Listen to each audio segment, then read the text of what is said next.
इस एपिसोड के आगाज़ में आप देखेंगे रोज और उसके सिपाही कश्ती में मौजूद होते हैं। उन्होंने उस डाकू को उल्टा लटकाया होता है। वो डाकू कहता है, मैंने आपको सब कुछ बता दिया जो मुझे मालूम था, अब मुझे नीचे उतार दें। जिसके बाद वो उसे नीचे उतार देते हैं। उसके बाद इलियास उसके पास आकर कहता है, हमने सुबह तुम्हें इसलिए लटकाया ताकि तुम जुबान खोलो, और शाम को इसलिए लटकाया कि तुम झूठ नहीं बोल रहे। डाकू कहता है, जिसने हमें हुक्म दिया हमने उसे कभी नहीं देखा, लेकिन इस मर्तबा हमें हुक्म मिला था कि कैदी को उनमें से किसी को देना है। यह सुनकर सिकंदर कहता है, लगता है कि अबू मोहम्मद कोई खास आदमी है। इसके बाद उरूज हुर्रजो से कहता है, तुम्हारे पास कपड़े हैं ना? जिसके जा में वो कहता है, जी बिल्कुल हैं।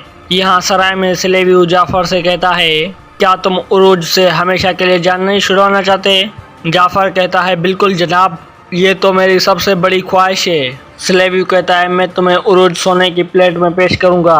अगर तुम यूं ही काम करते रहे तो उरूज तुम्हारे सामने कोई बड़ा मसला नहीं होगा। यहाँ उरूज और इलियास कपड़े तब्दील कर रहे होते हैं। उसी दौरान सिकंदर वहाँ पर आ जाता है और गुस्से से कहता है, मैंने आपके लिए सब कुछ बर्दाश्त किया रईस, लेकिन ये कुछ ज्यादा नहीं हो गया? इस कपड़ों से बेहतर है कि मैं कफन पहन लूं। यह सुनकर हुर्रजो कहता है, अरे सिकंदर आगा, आपको पता है कि ये कपड़े मैंने कितनी मुश्किल से हासिल किए। सिकंदर कहता है, शर्म करो हुर्रजो, इलियास और रईस के लिए तुम जंगजू वाले कपड़े लेकर आए, लेकिन हमारे लिए पादरी का लिबास। हुर्रजो कहता है, मुझे सिर्फ 2 ही जंगजुओं वाले कपड़े मिले थे, अगर कोई तीसरा होता तो मैं उसे भी ले आता। देखो, मैंने भी तुम्हारे जैसा लिबास पहना है। उसके बाद उरूज के कहने पर सिकंदर वो लिबास पहन लेता है। यह देखकर हुर्रजो उससे कहता है, बार बार अपने दिल में कलमा शहादत दोहराते रहना, ऐसा ना हो कि ये लिबास अपना असर कर दे। यह सुनकर सब लोग हंसने लग जाते हैं। यहाँ ज़ैनब इसाक से कहती है, हमें उस्ताद सुलेमान के पास जाना चाहिए था। जिसके जा में इसाक कहता है, खिज़र ने अच्छा काम किया है, अपने जहन को पुरसुकून कर लो बेटी। तुम्हारा बंदरगाह पर खत पहुँचाना बहुत सी मुश्किलात खड़ी कर सकता है। इसके बाद ज़ैनब कहती है, अभी आपका अपना जख्म ताज़ा है और हम अपनी मुश्किलात लेकर आ गए। जिसके जा में सा कहता है, जो बच्चे अपने बाप के बगैर रह जाते हैं और जो बाप अपने बच्चों के बगैर, वो बहुत जुल्मों का सामना कर रहे हैं। बस हम एक मेहमान की मेहमान नवाजी कर रहे हैं और कुछ नहीं। यहाँ रात को अपने सिपाहियों के साथ में दिल्ली पहुँच जाता है। जिसके बाद वो अपने सिपाहियों से कहता है, आज रात हमें सिर्फ सुलेमान को जिंदा पकड़ना है, इसके अलावा जो भी हमारे सामने आएगा हम उसे कुचल देंगे। यहाँ डीगो पेत्रो से कहता है, हम उन चट्टानों पर पहुँचने वाले हैं जहाँ पर मुलाकात होनी है। पेत्रो कहता है, बहुत अच्छा, इसका मतलब है कि रोम मुकद्दस बाबा, मेरा घर देखने का वक्त आ चुका है।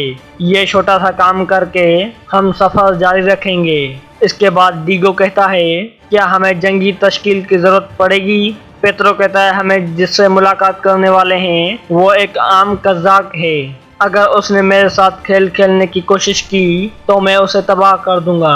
यहाँ उरूज और इलियास, हुर्रजो और सिकंदर एक कश्ती में पहुंच जाते हैं जहाँ पर डाकुओं ने अबू मोहम्मद को अगवा किया होता है।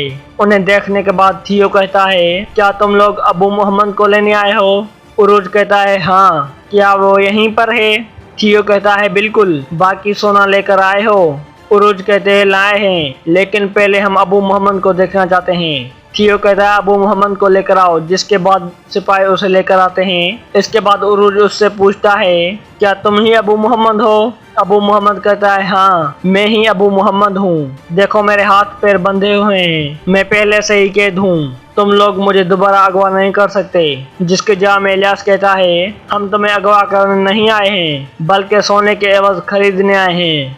थियो कहता है, तुमने अबू मोहम्मद को देख लिया, अब मेरा सोना लाओ। जिसके बाद उरूज अपने साथियों से कहता है, ठीक है, तो फिर हम सोना लेकर आते हैं। यहाँ देशमिना के घर के दरवाजे पर कोई दस्तक देता है और जैसे ही देशमिना दरवाजा खोलती है तो वहाँ पर योर्गो होता है, जो कि देशमिना का बाबा होता है। यहाँ थियो उरूज से कहता है, तुम्हारे लोग कहाँ हैं? हम यहाँ पर इंतजार करते हुए दरख्त बन गए। उरूज कहता है, बहुत जल्द आएंगे, फिक्र मत करो। जैसा कि मैंने कहा, मेरा जहाज थोड़ा दूर है, लेकिन वो जरूर यहाँ पर आएंगे। थियो कहता है, चलो फिर ठीक है। तुम हमारे मेहमान हो, आओ पहले खाना खाते हैं। इसके बाद वहाँ पर खाना लाया जाता है। सिकंदर पूछता है ये किसका गोश्त है? चियो कहता है जंगली सुअर का गोश्त। ये बड़ा और तगड़ा सुअर था। इलियास सिकंदर से कहता है लीजिए फादर, पहले आप खाइए। यह सुनकर वो दिल में ही कहता है तुम लोग कहाँ पर रह गए, यहाँ मेरे ईमान को नुकसान पहुँच रहा है। उसी दौरान उरुज के सिपाही वहाँ पर आ जाते हैं और उन पर हमला कर देते हैं, जिसके बाद वहाँ पर लड़ाई शुरू हो जाती है। और काफ़ी देर लड़ने के बाद उरुज और उसके सिपाही उन सब का खात्मा कर देते हैं। यहाँ वो औरत एंटवान के करीब मौजूद होती है और कह रही होती है जहन्नम के दरवाजे खोल दे, इस कमजोर जिस्म को जिंदगी दे दे ताकि वो इस दुनिया में आकर आग लगा सके। ये कहकर वो वहाँ से चली जाती है। उसके जाते ही एंटवान को आहिस्ता आहिस्ता होश आने लगता है। फिर वो अचानक से उठकर बैठ जाता है। यहाँ सिकंदर कहता है हमने अबू मोहम्मद को रिहा करवा लिया, लेकिन अब हम इस जहाज का क्या करेंगे? यह सुनकर इलियास कहता है इससे हम अपने पास रखेंगे, ये हमारे माले गनीमत है। उसके बाद उरुज कहता है हम इस जहाज को ओनिता के हवाले करेंगे। जिसके बाद वो बुलबुल को कहता है क्या सब कुछ तैयार है? बुलबुल कहता है जी हाँ। इसके बाद उरुज कहता है हुर्जो और मूसा ने जहाज तैयार कर दिया होगा, अब हमें फौरन यहाँ से निकलना चाहिए। यहाँ इजाबेल एक खत पढ़ रही होती है और पढ़ते पढ़ते रो रही होती है। ये खत तो उसके भाई का होता है। जिसके बाद वो कहती है जिन लोगों ने तुम्हें मुझसे जुदा किया है उन्हें हिसाब देना होगा, चाहे वो ओनिता हो या फिर मेरा बाप ही क्यों ना हो, हर किसी को इसका हिसाब देना होगा।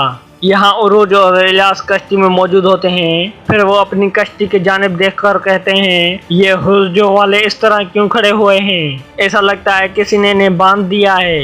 इलियास कहता है आप बिल्कुल ठीक कह रहे हैं आगा।